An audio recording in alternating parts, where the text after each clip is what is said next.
السلام علیکم ورحمۃ اللہ وبرکاتہ۔ بسم اللہ الرحمن الرحیم۔ ظاہری کبیرہ گناہوں کا بیان۔ نمبر 119۔ باوجود قدرت و ضرورت کے شادی نہ کرنا۔ بخاری و مشکات شریف 27۔ شادی کرنے کی طاقت اور قدرت ہے اور شادی کی اشد ضرورت بھی ہے کہ اگر نہیں کرے گا تو گناہ کے اندر ملوث ہو جائے گا۔ اس قدر ضرورت لاحق ہو گئی ہے اور شادی کے اوپر قدرت بھی ہے ہر اعتبار سے، اس کے باوجود شادی نہیں کر رہا ہے تو گناہ ہے۔ لہذا قدرت اور ضرورت کے وقت شادی کرنا ضروری ہے۔ قدرت اور ضرورت نہیں ہے اور اس وجہ سے شادی نہیں کر رہا ہے تو کوئی حرج کی بات نہیں، لیکن شادی کی مکمل قدرت ہے، ضرورت شدید لاحق ہو گئی ہے کہ اگر اس ضرورت کو پورا نہیں کرے گا تو گناہ کے اندر ملوث ہو جائے گا، تو ایسی صورت کے اندر شادی نہ کرنا یہ گناہ ہے، بلکہ ایسے موقع پر شادی ضرور کر لینا چاہیے۔ نمبر 120۔ اجنبی عورت کو شہوت کے ساتھ دیکھنا جبکہ فتنہ کا ڈر ہو۔ بخاری و مسلم زواجر صفحہ 3 جلد 2۔ اجنبی عورت جو محرم نہیں ہے، غیر محرم ہے، اس کو شہوت کی نگاہ سے دیکھنا جبکہ فتنے کا اندیشہ ہے، فتنے کا خوف ہے، یہ گناہ ہے۔ ویسے بھی فتنے کا اندیشہ نہ بھی ہو تب بھی اور اجنبی عورت کو، غیر محرم عورت کو شہوت کے ساتھ دیکھنا یا ویسے ہی بلا شہوت دیکھنا بھی جائز نہیں، سخت گناہ ہے۔ لیکن یہاں ایک دوسرے انداز کی بات بتا رہے ہیں کہ کسی اجنبی عورت کو شہوت کے ساتھ دیکھنا جبکہ فتنے کا ڈر ہو، اس وقت بھی کیا ہے؟ سخت گناہ ہے۔ عام حالات میں بھی جب فتنے کا ڈر نہ ہو تب بھی کسی غیر محرم عورت کو چاہے شہوت کے ساتھ دیکھے یا بلا شہوت دیکھے، بہر صورت گناہ ہے۔ نمبر 121۔ اسی طرح اس اجنبی عورت کو چھونا۔ زواجر جلد 2 صفحہ 4۔ غیر محرم ہے، اجنبی عورت ہے، اس کو دیکھنا جائز نہیں تو اس کو چھونا یعنی اس کو پکڑنا کیسے جائز ہوگا؟ وہ بھی جائز نہیں، سخت گناہ ہے۔ نمبر 122۔ اسی طرح کی عورت سے تنہائی کرنا، اس طرح کہ مرد یا عورت کے ساتھ ان کا ایسا محرم نہ ہو جن کی وجہ سے وہ باز آ جائیں۔ اسی طرح عورت کا کسی مرد سے خلوت کرنا جبکہ اس کا خاوند وہاں نہ ہو۔ بخاری و مسلم زواجر جلد 2 صفحہ 5۔ غیر محرم عورت، اجنبی عورت سے تنہائی کرنا، اکیلے کے اندر ملنا ہے، یعنی اس طرح اکیلا ملنا کہ اس عورت کے پاس بھی کوئی اس کا محرم نہیں ہے، یا یہ کہ یہ جو آدمی اس کو ملنے جا رہا ہے اس آدمی کے ساتھ بھی کوئی اس کا محرم نہیں ہے۔ اگر محرم ہو تو ظاہر بات ہے کہ اس طرح کی خلوت کرے گا ہی نہیں۔ مثلا جس عورت سے تنہائی میں مل رہا ہے اس کا باپ موجود ہے، یعنی عورت کا محرم، اس کا باپ موجود ہے، تو ظاہر بات ہے کہ وہ اس طرح کی خلوت سے باز آ جائے گا، خلوت کرے گا ہی نہیں پہلی بات، کیونکہ اس کا باپ موجود ہے۔ اسی طرح عورت اکیلی ہے لیکن جو مرد ملنے جا رہا ہے اس مرد کے ساتھ دونوں میں سے کسی کا محرم ہے، یعنی عورت کا محرم اس کے ساتھ ہے۔ مثلا عورت کا سگا بھائی وہ اس ملنے والے آدمی کے ساتھ ہے، جب اس کا بھائی ساتھ میں ہے تب بھی خلوت نہیں کرے گا۔ تو اجنبی عورت سے تنہائی کرنا، اس طرح کرنا کہ مرد یا عورت کے ساتھ ان کا ایسا محرم نہ ہو جن کی وجہ سے وہ باز آ جائے۔ ظاہر بات ہے کہ جب محرم ہے ہی نہیں، نہ عورت کے ساتھ ہے نہ مرد کے ساتھ ہے، دونوں اکیلے ہو گئے تو ایسی تنہائی کیا ہے آدمی کو گناہ کے اندر ملوث کر دے گی، اس وجہ سے یہ گناہ ہے۔ ہاں اگر محرم ساتھ میں ہے، اگر محرم ساتھ میں ہے تو پھر یہ تنہائی کا اندیشہ نہیں ہے، اس وجہ سے ضرورتاً اگر بات کرنی پڑے عورت سے تو پردے کا لحاظ رکھتے ہوئے اس سے بات کر لی جائے، لیکن یہ ہے کہ تنہائی اختیار نہ کی جائے، ایسی تنہائی کہ مرد اور عورت کے علاوہ اس کے علاوہ کوئی دوسرا محرم عورت کا ساتھ میں نہیں ہے، نہ عورت کے ساتھ ہے نہ مرد کے ساتھ ہے، تو ظاہر بات ہے کہ کوئی ہے ہی نہیں، تنہا ہے، تو اس طرح کی تنہائی اختیار کرنا یہ سخت گناہ ہے۔ اسی طرح عورت کا کسی مرد سے خلوت کرنا جبکہ اس کا خاوند وہاں نہ ہو، بخاری و مسلم زواجر جلد 2 صفحہ 5۔ ایک آدمی بیٹھا ہوا ہے، عورت خود جا کر کے اس سے اکیلے میں ملتی ہیں اور تنہائی کے اندر ملتی ہے، حالانکہ اس آدمی کے پاس اس عورت کا خاوند موجود نہیں ہے۔ جب اس کا شوہر نہیں ہے تو تنہائی کے اندر اس آدمی سے نہیں ملنا چاہیے جو غیر محرم ہے، غیر محرم جو ہے آدمی اس کو نہیں ملنا چاہیے عورت کے لیے۔ تو لہذا اگر کوئی عورت بغیر خاوند کے موجود ہوتے ہوئے اگر کسی اجنبی اور غیر محرم مرد سے ملتی ہیں، تنہائی اختیار کرتی ہیں، تو یہ بھی گناہ ہے۔ ہاں اگر وہ چاہے رشتہ دار ہیں لیکن بعض رشتہ دار غیر محرم ہیں،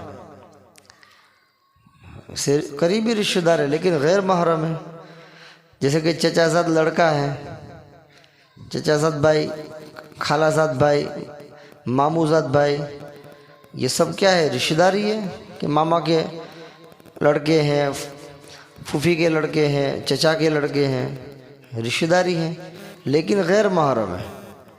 کیا ہے؟ غیر محرم۔ اب غیر محرم ہے تو اس کو تنہائی کے اندر نہیں ملنا چاہیے۔ ہاں اس کے بازو میں اگر عورت کا شوہر موجود ہے یا عورت کا کوئی محرم رشتہ دار موجود ہے، یعنی اس کا سگا بھائی موجود ہے، اس کا باپ موجود ہے، اس کا سگا چچا موجود ہے، اس صورت کے اندر اگر وہ کوئی ضرورتاً کوئی بات کرنا چاہتی ہے تو ٹھیک ہے، لیکن محرم نہ ہو اور بغیر محرم کے وہ تنہائی کے اندر، بغیر شوہر کے اور بغیر محرم کے تنہائی کے اندر وہ کسی دوسرے غیر محرم سے ملے گی تو یہ سخت گناہ ہوگا، اور اس سے فتنے رونما ہوتے ہیں، اس سے فتنے رونما ہوتے ہیں۔ جب مرد اور عورت تنہائی اختیار کرتے ہیں اور دونوں آپس میں جو ہے غیر محرم ہیں تو شیطان جو ہے ان کو ورگلاتا ہے اور فتنے کے اندر مبتلا کر دیتا ہے۔ تو شریعت کی باریک نظر دیکھیے کہ پہلے سے ہی اس کو روک دیا کہ آپ جو ہے تنہائی کے اندر نہیں مل سکتے غیر محرم عورت کو، یا غیر محرم عورت غیر محرم مرد کو۔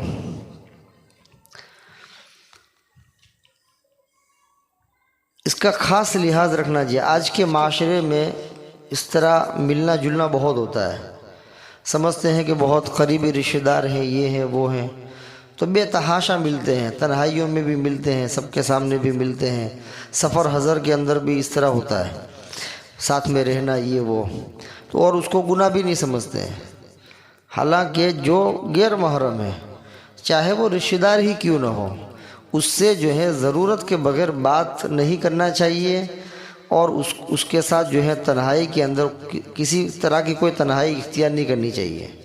ہاں کوئی محرم موجود ہیں تو ٹھیک بات ہے، اور وہ بھی ضرورتاً، بلا ضرورت محرم کے ہوتے ہوئے بھی اس سے بے تحاشا باتیں کرنا، اس کی بھی اجازت نہیں۔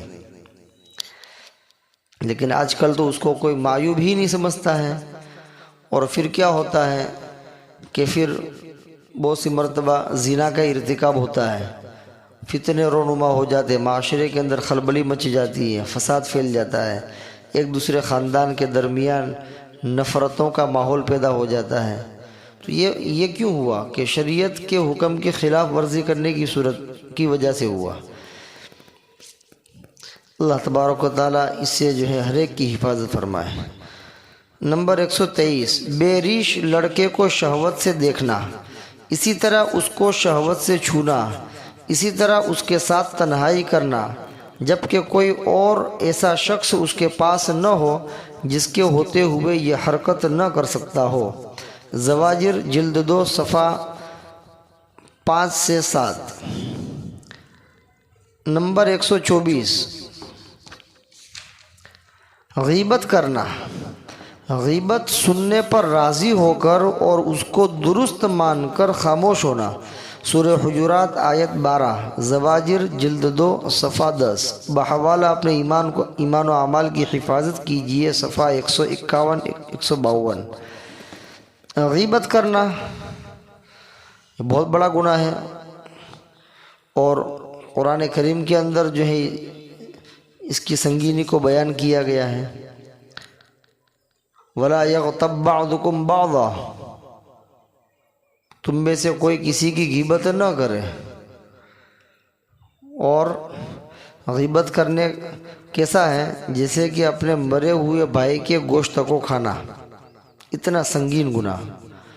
تو غیبت کرنا یہ بھی بڑا گناہ، اور غیبت جہاں ہو رہی ہے وہاں غیبت کو سننا اور خوشی سے سننا، اور اس کو صحیح سمجھنا کہ نہیں یہ جو بات ہو رہی ہے بالکل صحیح ہے، کہ فلاں آدمی ایسا ہی ہے، یعنی غیبت کو سننا اور خوشی کے ساتھ سننا اور اس کو صحیح ماننا اور اس کے اوپر خاموش رہنا۔ ایک آدمی غیبت کر رہا ہے اور یہ خاموشی کے ساتھ سنتا جا رہا ہے اور یہ بھی کہتا جا رہا ہے کہ نہیں بالکل برابر ہے، کہ وہ ایسا ہی ہے وغیرہ، تو یہ بھی بڑا گناہ۔ تو غیبت کرنا یہ بھی گناہ، اور غیبت کو سننا اور اس کے اوپر خاموش رہنا یہ بھی بڑا گناہ۔ تو پہلی بات تو یہ کہ غیبت کرنی ہی نہیں چاہیے، اور اگر کہیں غیبت ہو رہی ہو تو اس مجلس کو چھوڑ کر کے راہ فرار اختیار کر لینی چاہیے، وہاں سے ہٹ جانا چاہیے تاکہ سننے کی نوبت ہی نہ آوے۔ اگر وہاں بیٹھیں گے تو سننا پڑے گا، وہ سنیں گے تو ہاں میں ہاں ملانی پڑے گی، اس لیے کہ دوست ہیں، رشتہ دار ہیں وغیرہ، اور ہاں میں ہاں ملائیں گے تو وہ گویا کہ اس غیبت کے اوپر راضی ہے۔ ہاں میں ہاں کب ملا رہا ہے؟ جبکہ وہ غیبت کے اوپر وہ راضی ہے کہ نہیں جو یہ کہہ رہا ہے وہ برابر ہے۔